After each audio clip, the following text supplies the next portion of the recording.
and perform at a level that is far below what my career average is? Or do I want to say, all right, you know what? It's been a great career. I've made a ton of money, and it's time to go find something else to do. What do the Yankees want? I'll tell you. Well, you know what? You know where I'm going with the this. Yankees won't say it, but I think given what they've gotten out of CeCe Sabathia in the last season and a half, I think they probably wanted to retire. Yeah, that's what they're paying the guy $25 million a year. He's not performing like a $25 million pitcher. He's not even close to that level. Nope. So if CeCe were to say in the offseason or whenever, hey, you know what, I'm retiring because I can't do this anymore because my knee hurts too much, well, now the Yankees can go out and use that money to go out and sign somebody like David Price or Johnny Cueto or even Zach Greinke if Zach Greinke decides to opt out from his contract with the Dodgers, which everybody expects, although I don't know if Zach Greinke would be able to handle New York. Right. David Price would be a fantastic addition. He's basically a younger version of CeCe. He's that big workhorse kind of left-hander. He'd certainly be welcome in any rotation I was putting together. So, you know, it's I don't know. I mean, I don't see CeCe being able to come back and being the effective pitcher that he has been throughout his career. It's right. just yeah.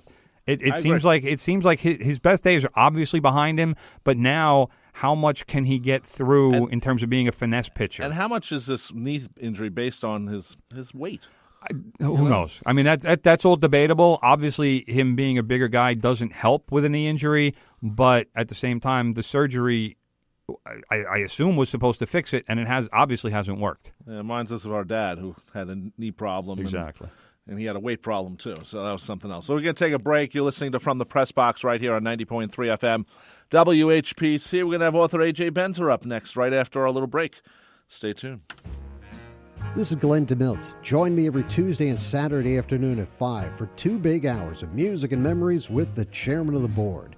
It's Frank Sinatra on Sinatra Serenade. Each week we'll take you on a musical journey through the career of this entertainment icon. It's all about old Blue Eyes. So listen to Sinatra Serenade on WHPC 90.3, the radio voice of Nassau Community College. Streaming online at ncc.edu/WHPC. 12 noon, Motor Mouth Radio. All they do is talk about cars. Every day, they call each other on the phone, let's talk about cars. And then they get this one little hour of slab, but they're actually on the air sharing it with everyone else. You know, Ray Guarino and Chris Switzer, they're the hosts. They come in about 11 o'clock. They're talking cars the first hour here. And then they go on the air at 12. They do a whole hour show there where you can call in with any questions or comments. And then at 1 o'clock, they continue the conversation in the parking lot. They talk more about cars. That's all they talk about is automobiles. I don't get it. That's why they do the show. Motor Mouth Radio. Thursday and Sunday at 12 noon, right here on 90.3 WHPC. Hi, this is Michael Anthony. Join me every Saturday from 7 to 10 p.m. for the best of traditional jazz and American popular standards.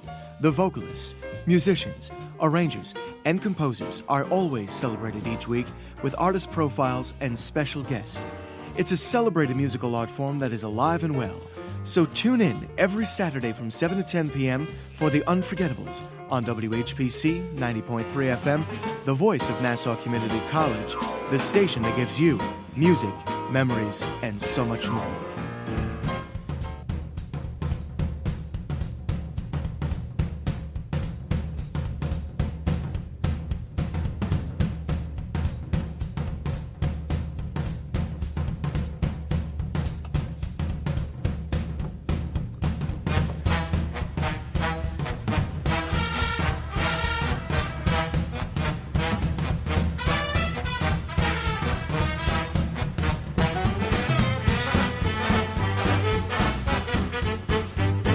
.3 FM, WHPC, from the Press Box.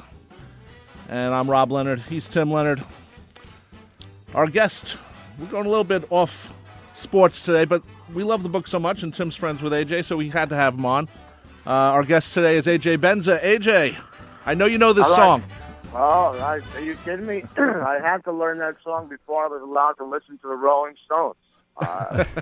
My father made me know the real musicians, the Benny Goodmans, the Gene Krupers, Dizzy Gillespie's, Goes on and on. I knew them all. And that's Sing, Sing, Sing by the Benny Goodman Orchestra. And it was a funny bit in the book where your father was trying to explain that the Rolling Stones got their stuff from the Benny Goodman Orchestra. Well, it's great when you're 6 or 7 years old. You can't really understand that. But as you get older, you find out that everything you like currently today has its roots way back in the day. And that's not to say Benny Goodman didn't get his stuff from somebody else, some old black guy on a porch in Alabama, for God's sake. It all starts somewhere. That's true. You're right. We're talking with AJ Benza. He is the author of 74 and Sunny. It's a new memoir that has recently come out, and it is published by, who's the publisher again?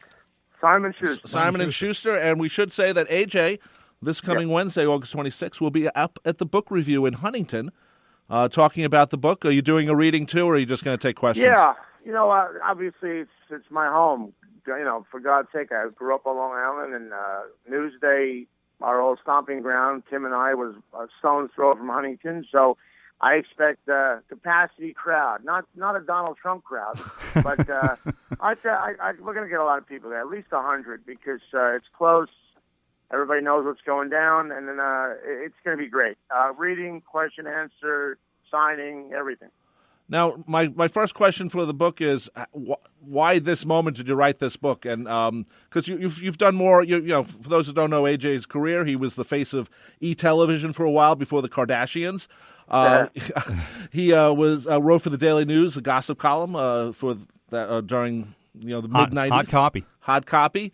There you go. And also started at Newsday with Tim, which we'll talk to in a couple of minutes. Why did you write this book? Because it's about your family, obviously, and the first book was Fame Ain't in a Bitch, was more about the business. Yeah, the first book, it was. I'm sorry, you guys hear me okay? Because I feel like I'm hearing static. I don't want to make a bad point. No, we hear you perfect. Actually, you sound very good for a cell phone. Okay, all right, cool. So, the first book, was really about sex, drugs, and rock and roll. Kind of a very braggy book when you first get out to Hollywood.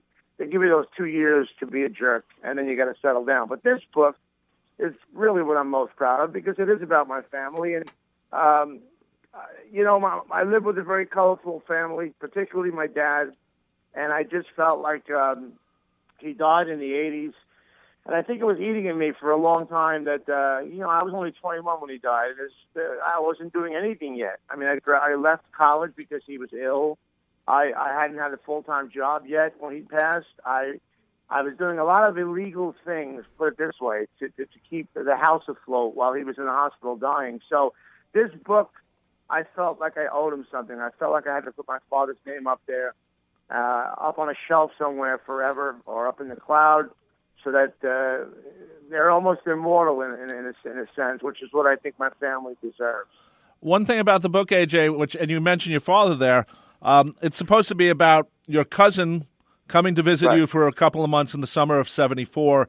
Your uncle thinks there's something wrong with your cousin. We'll put it that way. Well, look, my uncle had a gay son already, who was a teenager and already was about to leave for a different state, San Francisco. And then his 10-year-old was showing the same sort of signs or symptoms, if you will. So he was flipping out as a man might in his 70s. He called my dad, his brother, and said, "Look, my son, I'm nervous. Can you help me out? I got to do something here." Al, my father, said, send him out to our house for the summer on Long Island. He left Jersey. He stayed with us for the summer. And the thinking was that my father in particular, but my family, my macho Sicilian family, could get this kid, get him out of this femininity kind of, the features he had and the affectations and such, and make him a real boy, which is a horrible way to think of it. But in the 70s, that was kind of the way people thought. There were boys that were going to therapy. There were boys that were taking medicines. Some went to conversion therapies. I mean, it's awful. And thank God we've come a long way. But naturally, we couldn't, quote unquote, fix my cousin. Right. He ended up fixing us, and that's the beautiful part of the book. We're the ones who change because we realize we have to adapt to him. He don't have to adapt to us, and that's the message. One more thing about the book, though. After I read it, it's supposed to be the story of your cousin visiting, but to me, it's a love letter to your father. And thank you. That's perfectly said. Go keep going. As concerning the fact that if you would just write about your family, it would be a different book. But by throwing your cousin into the middle of it, now technically not an outsider because he's your cousin, but someone who you didn't see every day. There is a way I thought you were writing about your father and your mom. Well, I think that, look, I love that you said that. Basically, this is something that reflects my memories from one summer many years ago. And, some of the little identifying details I had to change and some of the, some timelines were altered a bit. But the message for real was, I wanted to make my father immortal, and I had this story about this particular summer, and I remember when I started writing this book several years ago, I really got into my father. He's the same age.